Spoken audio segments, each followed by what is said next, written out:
2 Corinthians 10. By the humility and gentleness of Christ, I appeal to you, I, Paul, who am timid when face to face with you, but bold toward you when away. I beg you that when I come I may not have to be as bold as I expect to be towards some people who think that we live by the standards of this world. For though we live in the world, we do not wage war as the world does. The weapons we fight with are not the weapons of the world. On the contrary, they have divine power to demolish strongholds. We demolish arguments and every pretension that sets itself up against the knowledge of God, and we take captive every thought to make it obedient to Christ. And we will be ready to punish every act of disobedience once your obedience is complete. You are judging by appearances. If anyone is confident that they belong to Christ, they should consider again that we belong to Christ just as much as they do. So even if I boast somewhat freely about the authority the Lord gave us for building you up rather than tearing you down, I will not be ashamed of it. I do not want to seem to be trying to frighten you with my letters. For some say, his letters are weighty and forceful, but in person he is unimpressive and his speaking amounts to nothing. Such people should realize that what we are in our letters when we are absent, we will be in our actions when we are present. We do not dare to classify or compare ourselves with some who commend themselves. When they measure themselves by themselves and compare themselves with themselves, they are not wise. We, however, will not boast beyond proper limits, but will confine our boasting to the sphere of service God Himself has assigned to us, a sphere that also includes you. We are not going too far in our boasting, as would be the case if we had not come to you. For we did get as far as you with the gospel of Christ. Neither do we go beyond our limits by boasting of work done by others. Our hope is that, as your faith continues to grow, our sphere of activity among you will greatly expand, so that we can preach the gospel in the regions beyond you. For we do not want to boast about work already done in someone else's territory, but let the one who boasts boast in the Lord. For it is not the one who commends himself who is approved, but the one whom the Lord commends. 2 Kings 10. Now there were in Samaria 70 sons of the house of Ahab. So Jehu wrote letters and sent them to Samaria, to the officials of Jezreel, to the elders and to the guardians of Ahab's children. He said, "You have your master's sons with you, and you have chariots and horses, a fortified city and weapons. Now as soon as this letter reaches you, choose the best and most worthy of your master's sons and set him on his father's throne. Then fight for your master's house." But they were terrified and said, "If 2 kings could not resist him, how can we?" So the palace administrator, the city governor, the elders, and the guardians sent this message to Jehu, "We are your servants, and we will do anything you say. We will not appoint anyone as king. You do whatever you think best." Then Jehu wrote them a second letter, saying, "If you are on my side and will obey me, take the heads of your master's sons and come to me in Jezreel by this time tomorrow." Now the royal princes, 70 of them, were with the leading men of the city, who were rearing them. When the letter arrived, these men took the princes and slaughtered all 70 of them. They put their heads in baskets and sent them to Jehu in Jezreel. When the messenger arrived, he told Jehu, "They have brought the heads of the princes." Then Jehu ordered, "Put them in 2 piles at the entrance of the city gate until morning." The next morning Jehu went out. He stood before all the people and said, "You are innocent. It was I who conspired against my master and killed him, but who killed all these? Know, then, that not a word the Lord has spoken against the house of Ahab will fail." The Lord has done what he announced through his servant Elijah." So Jehu killed everyone in Jezreel who remained of the house of Ahab, as well as all his chief men, his close friends and his priests, leaving him no survivor. Jehu then set out and went toward Samaria. At Beth-eked of the shepherds, he met some relatives of Ahaziah king of Judah and asked, "Who are you?" They said, "We are relatives of Ahaziah, and we have come down to greet the families of the king and of the queen mother."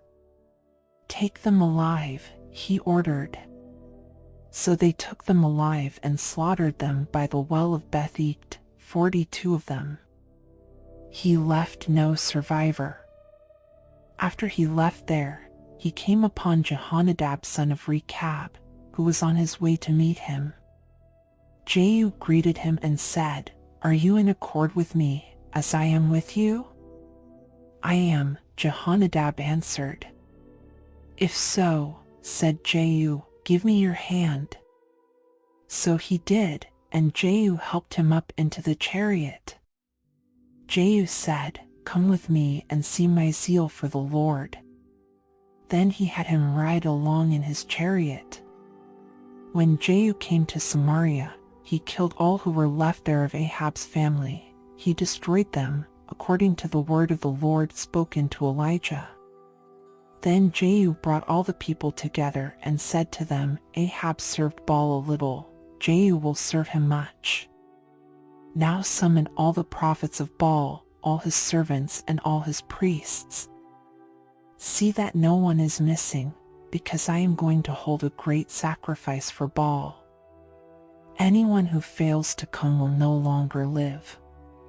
But Jehu was acting deceptively in order to destroy the servants of Baal.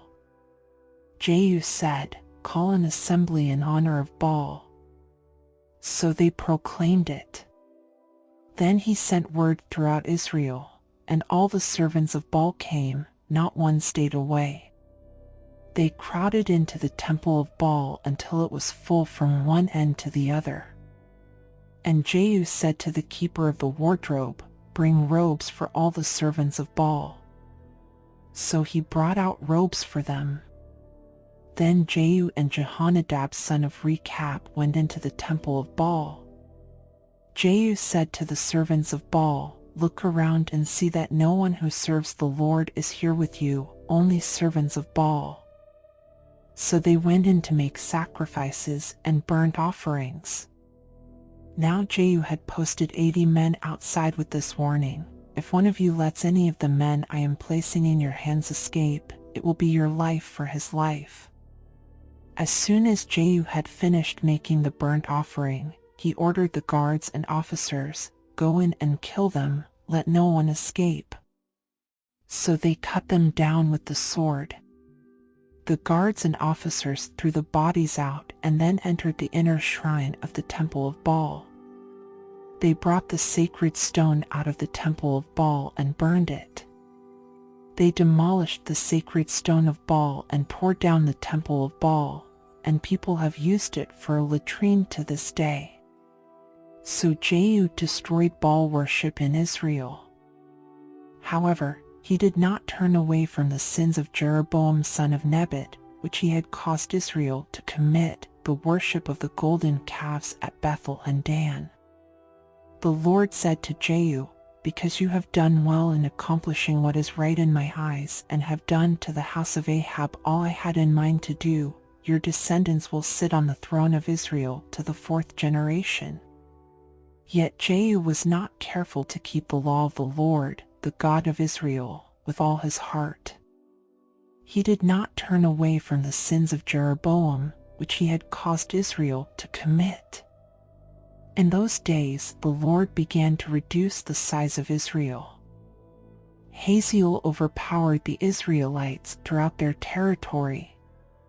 East of the Jordan and all the land of Gilead, the region of Gad, Reuben and Manasseh, from Aroer by the Arnon Gorge through Gilead to Bashan. As for the other events of Jehu's reign, all he did, and all his achievements, are they not written in the book of the annals of the kings of Israel? Jehu rested with his ancestors and was buried in Samaria. And Jehoahaz his son succeeded him as king. The time that Jehu reigned over Israel and Samaria was 28 years.